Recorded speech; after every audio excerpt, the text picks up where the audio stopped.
Greetings, everyone, and welcome to another edition of the Red Pill Diaries. I'm your host, Rashid, and this is my guy right here, former CIA analyst, Larry Johnson. How is it going, Larry? Good to be back with you, brother. Yeah, hey, Larry, I got to start off with this. What is going on in the minds of Blinken, Biden? Well, we know nothing is going on in Biden's mind, but in Blinken and his crew's mind about the constant provocations of against Russia and the open advocacy for allowing Ukraine to launch long range strikes into Russian territory. Uh, Apparently, they've never played chess in their life and have never had to think about what comes next. They're thinking just immediate. They're like a teenager or a child. Immediate gratification. Only thinking about the now. They're not thinking about what comes next, what happens tomorrow, and the follow-ups. Mhm. It's really dangerous because just flip the script. If Russia was talking about arming narcotics gangs to hit targets inside the United States, you think we'd be cool with that? No, no. I mean, that'd be seen as a declaration of war. So, for the life of me, I don't understand why we're so arrogant to believe that we can do it to them, but they can't do it to us.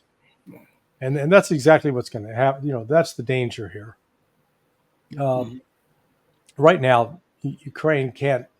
They can cause some damage, but there's nothing that they can launch inside of Russia that will be devastating from a military standpoint or change the course of the war. It's just gratuitous violence, and it's killing innocent people in many cases. Mhm. And when I say innocent, I mean people that are not taking Mhm. active part in the hostilities and are not directly involved with the defense industry or wearing a uniform, carrying a gun. So they're out of control. Yeah, I see right now. There's some technical issues going on right now. YouTube is blocking, and I just got something on my screen right here. From it says we are having trouble streaming to your destination Rumble now. So we know that there has to be something other than YouTube trying to block the platform from airing, but it's still live on the Red Pill Journals, Odyssey, and Twitter. So we can What continue what on. about what about BitChute? And Larry, I have my son looking into that because I remember you saying that, and he's setting it up for me. I'm not computer literate. My Yeah, son does that, and he said he'll have that up. He said he laid the base for it, and he is just going to take him when he has time off. He's going to do it for me. yeah, because I'm friends with the owner of BitChute, Jeffrey Warnick, and Mhm. he is totally committed to freedom of expression. Mhm. So you're not going to ever get sanctioned for content there, and it's better to build audience away from YouTube. Yeah. YouTube is just you know all they are is an arm of the Israeli government anymore. Mhm. Do you think back to the Russian situation? Why don't you think Russia um, does a tit for tat with the United States? And what I mean by that is every time the United States provoke, why doesn't Russia respond? And because the only way to stop bullies sometimes is to sock them in the mouth or something. Yeah, yeah. No, I'm with you. I think um, we're fortunate that Vladimir Putin is not an emotional man. He is calm and rational, and he doesn't want this thing to get out of control and put even the United States in a position where the United States will feel, oh, well, we have to escalate.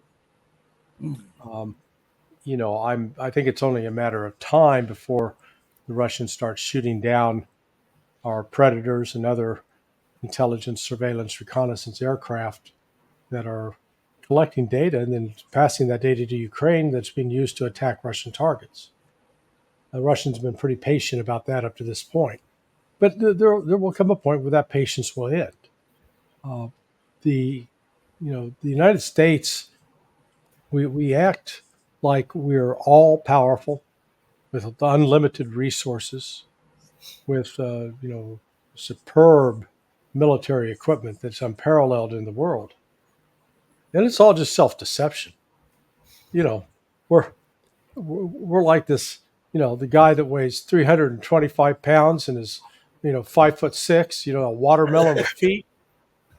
We're, we're like the guy, and he's sitting there in his sofa, chomping on potato chips, and in his mind, he's Bruce Jenner back in his prime, back when Bruce Jenner still had genitals. Okay,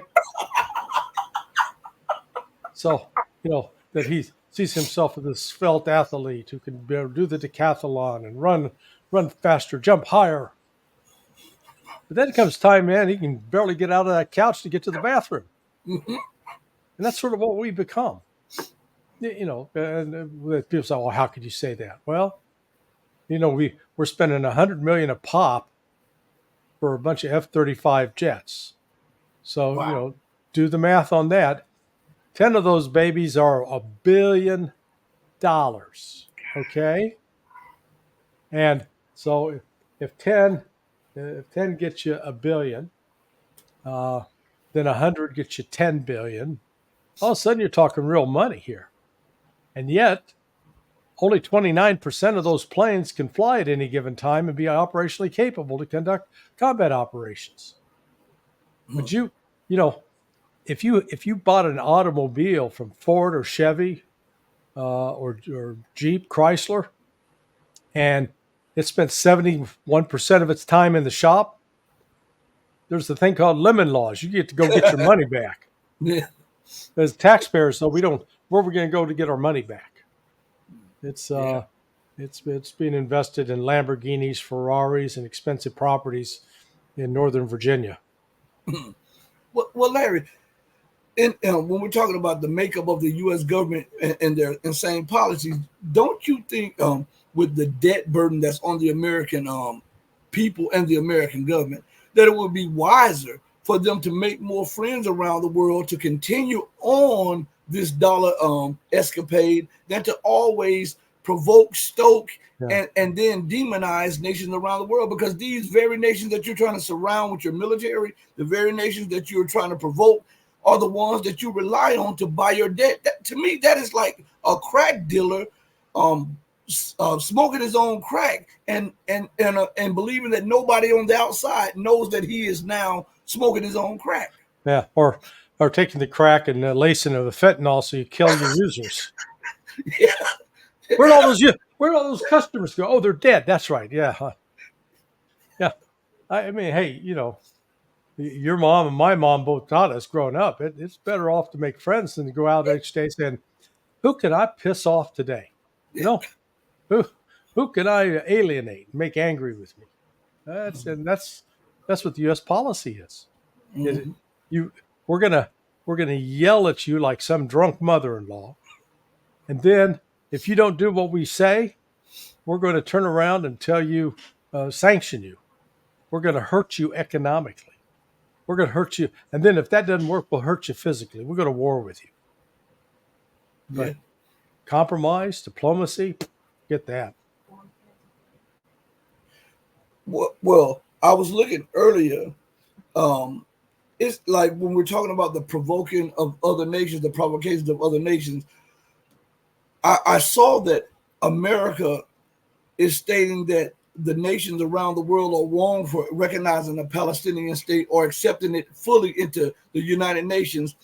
And they're saying that they don't believe in unilateral recognition of the Palestinian statehood, but but with their actions, they recognize Israel's right to exist, or they recognize their right to intervene in other nations. How is that not hypocrisy? On one hand, you don't believe in unilateralism, and then on the other hand, you ignore all of the levels of international diplomacy to push your agenda. How is that not hypocrisy? Oh, it is. So no, it's the hypocrisy over all of this is just appalling. On the one hand, the United States insists that Russia is committing genocide in Ukraine. Uh, they're not committing genocide. they're limiting very much so civilian casualties. But where there's clear evidence that Israel's committing genocide, they shy away from admitting they can't admit what's out plainly out there. So, but they've become so accustomed to lying um, about everything with Joe Biden. I mean, lies about getting arrested in South Africa, lies about where he went to school, lies about oh yeah, he was going to be a quarterback at the Naval Academy, didn't even apply to the Naval Academy. Lied about how his son died. A combat casualty out of Iraq. No, brain tumor. Could have been caused by exposure to chemicals in Iraq. That's a whole other thing. So it's just, and then it'd be one thing if they were just lying about their personal lives, but then they completely lie about the whole international arena. And instead of, being able to have an honest conversation about why is Russia upset? Why did Russia feel compelled to start the special military operation? The Western narrative is, oh, they just did it because they're authoritarians wanting to reconquer the world. Then you say, what? Why did it have something to do with the fact that starting from 1990, NATO pushed its organization 1,000 miles closer to Moscow? Maybe that had something to do with it. And most people in the West don't want to grapple with those kinds of facts. Well, Larry, you being a person from the intelligence sphere of the U.S. government, I know if you're in a business and you're in a high position and you continue to make wrong policy and it continues to cost the corporation and the shareholders dividends, I know heads will roll. Well, I want to ask you, being a former member of the intelligence community, and I know you have contacts, why aren't any heads rolling for all of the intelligence failures on the Ukrainian situation with Russia and the Palestinian situation concerning Israel and in Africa too? Man, are you naive? Yeah. So here's the deal of how government works. You can go in every day and you can be the biggest screw up around and you still get paid every 2 weeks. In fact, once you're past your probation, you're in there like a fat tick on a dog's ass. They're not going to get you out, and you're sucking. You are a blood sucker, and more often than not, people when they screw up, they get promoted. They don't get punished; they get promoted. And I've seen it over and over. When I first moved down to State Department from CIA, I had a boss who had just retired from the Marine Corps. And he started telling me about the Marine Corps ethics, its code of honor. And he said, hey, officers eat last. And what that means is officers are supposed to look out for the welfare of their troops. And an officer's not supposed to take care of any of his own personal needs until he's sure that the needs of his men, that they're taken care of, that they're fed, they're watered, clothed, they're properly housed. And I had to tell him, I said, well, man, your motto is officers eat last. I said, I just came from an outfit where their motto was officers eat first and eat often. So, yeah, there's no accountability in the system. That's the reality. Who got fired at CIA for claiming that there were weapons of mass destruction inside Iraq? Who got fired at CIA for helping give the wrong coordinates that were used to blow up the Chinese embassy in Serbia back in the day? So we can go down a whole litany of screw ups and failures over time, and more often than not, the people get promoted. They don't get punished. Well, isn't that a reflection of why the U.S. is going downhill? Because remember, when I started that question, I was like, if you're a corporation or you work for a corporation and you continually get everything wrong and cost the company and the shareholders money, then you'll get axed. But maybe it's because these people are continually going on the wrong path, and there's no accountability that they're running the country into the ground.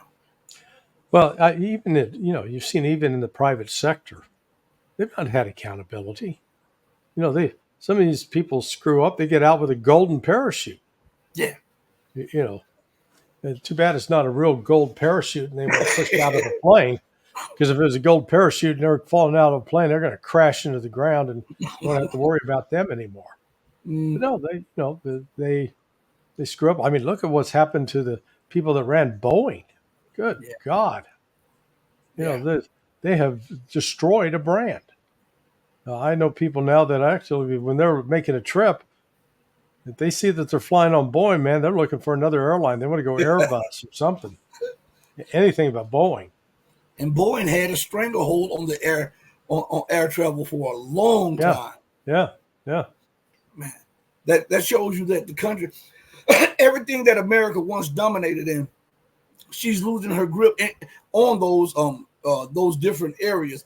Is this one of the reasons why she's provoking China? Is this one of the reasons that she sees China as a threat and that she sees Russia as a threat? Is because she no longer controls all the levels of power, like the technology sphere or the information sphere or the political arena or whatever? Are the people lashing out because of that? It's almost genetic with us anymore.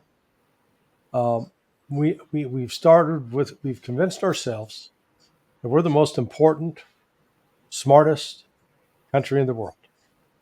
That the world needs us. We don't need the rest of the world, Hmm. and that these other countries have got to do what we tell them to do because it's in our interest. I mean, we're gonna dictate to the Chinese what islands and what bases that they can put in the South China Sea. That's not even in our neighborhood. That's their neighborhood. But in our mind, it's our neighborhood. We've got to make sure that we can keep those sea lanes open for us, even though we don't have any really U.S. flagged ships outside of the U.S. Navy. They're all flagged in Panama and Liberia and other places around the world.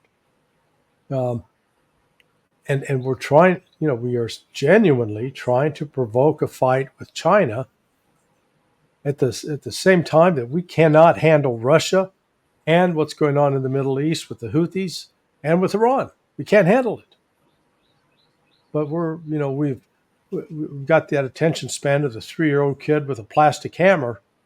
Man, everything looks like a nail, and you got to hit it. That's all we're doing. We're hitting it, but not accomplishing anything other than weakening ourselves and maybe killing a bunch of people overseas in the process.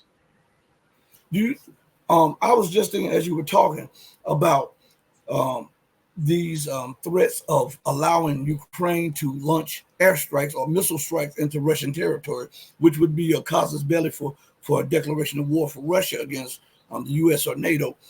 Do you think that some of these politicians believe that because America is losing, I mean, she can still be a power among powers, but they want to be the absolute power. Do you believe that they are willing to take the world to nuclear war to preserve America's hegemony globally?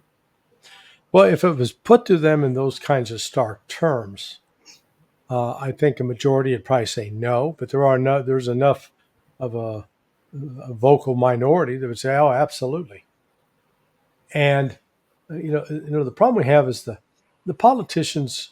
They're not the smartest guys in the room, unfortunately, and they lock into narratives, stories, fables, without actually drilling down and saying let's look at the facts.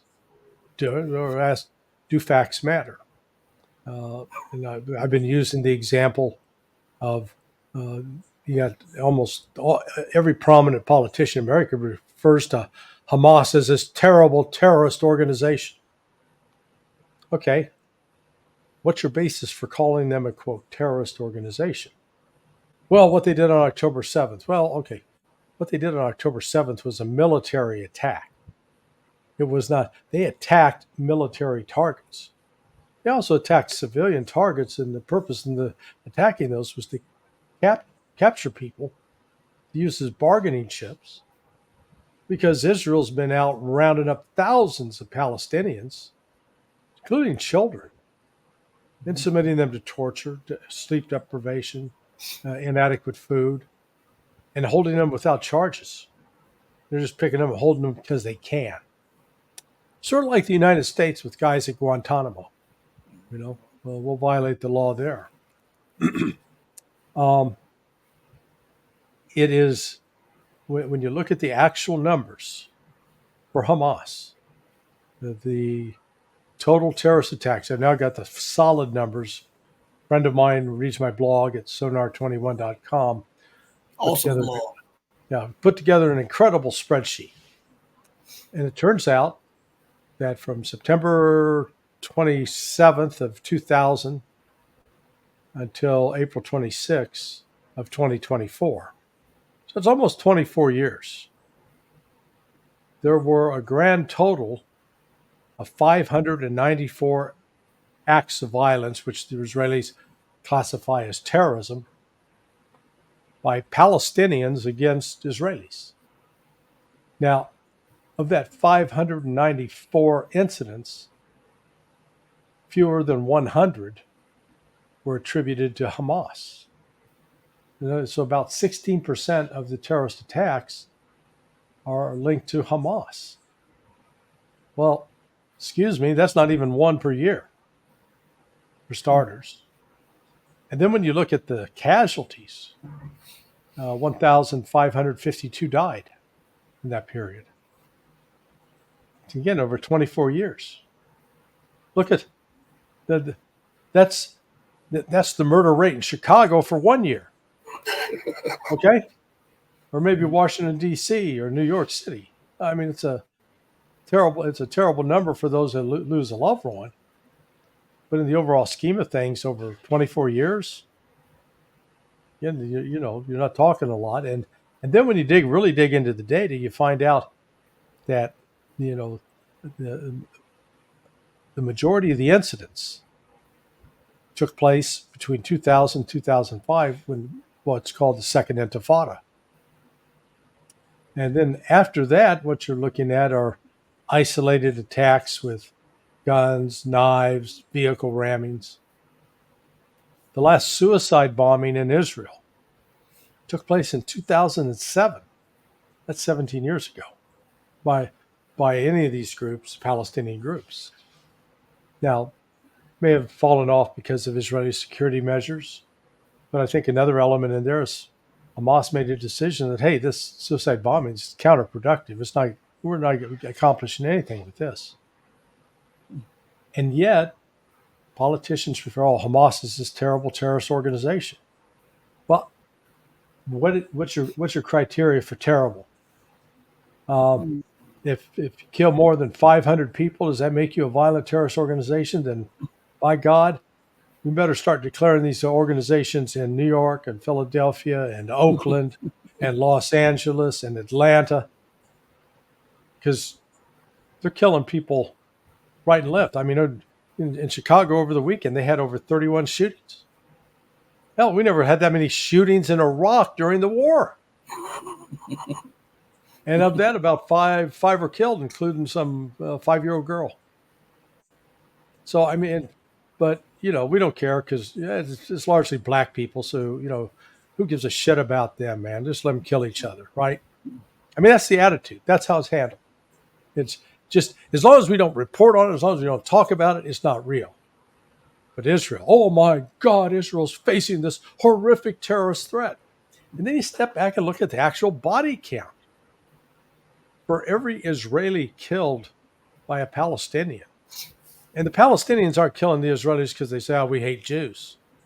No, they're killing these people because they view them as interlopers, encroachers on their own on land that belongs to Palestine. That's how they see it. And the Israelis kill Palestinians because they see them as interlopers, encroachers on land that they claim is Israel's, given to them by God. So, right off the bat, you've got some irreconcilable differences there. But for every Palestinian for every Israeli killed by a Palestinian, the Israelis are killing on average 7. Now, and in light of this war, probably 20 Palestinians are killed by Israel for every one that's been killed by Palestinians. It's disproportionate. It's mind numbing, the difference. And I'm tired of seeing the images of babies with their heads blown open. It is the Israelis claim that Hamas killed all these children. They don't provide any names, but by God, you can see names and images of the actual children that have been killed by the IDF, and it's awful. I know you have to go, Larry, but can I get 2 questions in? One on Russia and one on China. Sure. This morning on RT, they're reporting this. NATO training for nuclear strike on Russia, according to a general. And it opens like this. The U.S.-led bloc poses a military threat to the country, the head of the Border Guard Service has warned. NATO nations are preparing for a possible nuclear strike on Russia, a senior Moscow general has warned. Now, if a senior general is warning this and is publicly stating this, shouldn't this be a matter of concern, not just for Russia, but for the United States, for Brussels, and for the UK, because these are where all of the decisions are made. And if Russia sees this as a threat, they could have in their mind that they must strike first. Yeah, no, we're playing with nuclear fire. That's all, pure and simple. And I think part of the problem is a lot of these people that are making decisions, whether it's Jake Sullivan or Anthony Blinken, they've never actually been in an actual physical fist fight in their lives. And it always helps to have been in one of those fights to find out what it's like to get your ass kicked, particularly by someone that you didn't think could do it. Because there's nothing worse than that kind of surprise. Yeah. But so they think that they can continue to make these threats and act recklessly, that there will be no price to be paid. The problem is when that bill comes due, they won't be able to pay it. And, it'll be paid by mostly young men, some young women in this country, usually from middle class and lower middle class families. Yep. You got that right. That's absolutely right. Not usually, but almost 9 out of 10 times is like that. Yeah. But closing question: why is America seeing herself losing in the Middle East, North Africa, and now losing, dramatically in the Ukrainian conflict? Why is she now pivoting to antagonize her largest creditor in a area of the world that's so far away from her? Yeah, we've convinced ourselves that we're the king of the world, and we get to call the shots. I find it fascinating how we sit back and describe, China's this, China's that. I'm not, I don't wear the rose-colored glasses and pretend, China's a utopia, China's a paradise. They got their problems. Right. Let them work their problems out themselves, okay? I learned, and I told you the story before, I learned a long time ago when I lived in Argentina. My wife and I were living with another couple, had 2 daughters, Anna and Beto. And, Anna was of Italian descent. Boy, she was sort of a fiery girl. And one day they came out and announced that they were going to get a divorce. Now, I was in my 20s then, pretty stupid. And I chimed in, I said, I'm sorry to hear that. I wish it wasn't the case. But, Anna, you are a difficult person to live with. Oh. They were both mad at me. And they stayed married another 2 years just to spite me. Now, what I learned about that is even when you think you got good, friendly relations with someone else, another family, mind your own damn business. Mhm. Now, if they come to you, if I came to you and say, "Hey, man, Rashid, I've got some problems. I'm, here's my situation. Can you help me?" That's different. I've asked you to help. I've asked you for your advice. I've asked you for your wisdom. And I'm probably going to ask you for your money too. You know, but but that's different from uh, me walking around.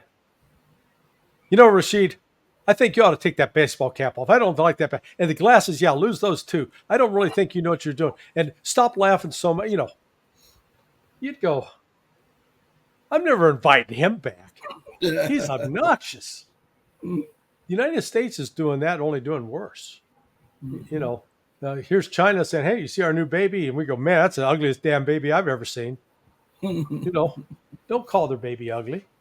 And to top it off with the agreement the United States made with China during Richard Nixon's presidency, and then it was signed into effect by Jimmy Carter in '79, was we recognized Taiwan as part of China, and we, the United States, promised never to arm Taiwan. We made that a commitment in '79. Well, we're the Alzheimer's country. We agree to stuff, and then we can't even remember what we agreed to. Mm-hmm. So yeah, we're looking to pick a fight. You know how the expression is: your mouth is writing checks that your ass can't cash. Mm-hmm. That's what we're Mm-hmm. doing. Oh my God, Larry, thanks again for your time, man. I really, really appreciate it. Um, I'll send you the link to the show once I figure out which one, where's the link at, because I just got cut off locals also just a second as you were talking. So I'll see where the link is and I'll send it to you. They cut you off locals as well. Yeah, yeah. I just got kicked off locals. As a matter of fact, I wish I could just could turn the thing around. I don't know how to do it. I know people that do, but right here I have a red question mark on Rumbles with no check mark, meaning I was kicked off of there, and I have a red question mark with no check mark on locals, and it just happened with the locals right now. So it says I'm on YouTube and I'm on Twitter and I'm on Twitch right now because the other ones kicked me off. So that's what I have to go through, Larry. But it's worth it to get some type of truth out. If it's just to one person, it's worth it because so many lives are being affected by these insane policies, and we all have to work together to try to inform as many people as possible. Yeah, no, I agree. All right, hey, be all right, blessed, my friend. All right, thank you so much. All righty, bye. Everybody who's still here, I want to thank each and every one of you for joining me today. I apologize. We were suspended off of YouTube for a post that I put up. If you give me a chance, I'll read the post to you. I saved it. First, they said that they took my video down for the 25th of this month, and I was like, "What did I do?" So they put it wasn't down. So I'm like, okay, they told me they took the video down, but it's still up. But it tells me that I can't post in my community section and I can't do a video for over a week. And so it says that I put a post in our community section, and it was not my post. It was from an international recognized news organization. And all I did was put it, you know how people put in their community sections a little a section of the news clip and a picture. And that's what I did. And the article says this: the latest news coming from the Middle East concerning Palestine and the Zionist occupation forces is that Hamas resistance fighters have cornered and captured more Israeli soldiers. This is surely another bloody nose and beacon of embarrassment to the so-called superior armed forces of Israel. This was, and I was taking it and I put it in my own words, but it's pretty much from the news organization. And all I did was put up the picture. The picture just says Hamas says they captured more Israeli soldiers fight in Gaza fighting. YouTube said, and let me pull it up because I don't want to lie on them. This is what they said. After they reviewed, first they said that I was involved in criminal activity. Let me see if here it is. It says, "Hi, the Red Pill Diaries. Our team has reviewed your content, and unfortunately, we think it violates listen to this, our violent criminal organizations policy. We've removed the following content." Now, when I went on the link kept saying, "Oops, sorry." So there was no destination. So before I put this picture of what they sent me on Twitter, I just decided to refresh the link and go back on it. And when I did, it took me to that article. Okay. That little clip excerpt of the article. And YouTube says that I'm dealing in a violent criminal organization. I violated that violent criminal organization policy. I want to ask each and every one of you, when have I advocated violence? When have I ever advocated criminality? Huh? I'm asking. And I'm against all of these organizations that plunder and profit off of people's ignorance. So how could they even assign this article to their so-called policy, a policy which they just made up because they never said anything about this before? And when my son, he petitioned a review of that, this is what they came back and said to me. See, I want to let you know why I'm not on YouTube at this moment and why that I'm not posting updates or whatever, okay? And this was 8 hours ago, a response. "Hi, the Red Pill Diaries. We have reviewed your appeal for the following." And the following has the little link to it, which was that article. And it says, we've reviewed your content carefully and have confirmed that it violates our violent criminal organization policy. Now, in that article, I advocated nothing. I was just posting from an article. And even in that, there was no violence talked about. It was just saying that the Israeli so-called IDF soldiers were surrounded and captured. I didn't say Hamas go kill anybody. I didn't say Israel go kill anyone. I didn't say Russia go over there and bomb, Syria bomb the Israelis. I didn't say any of those things. I was quoting what was written, and nothing in what was written had any violent intent or statements about it. So remember this, everybody. I just came off of an involuntary vacation by YouTube with no explanation of why. And I haven't been on the air 1 week, not even 1 week, and this happens. And then after they do this, they send me something saying, "Well, good news, Rashid. We reviewed your video." Wait, let's see. Can I pull it up? Where is it at?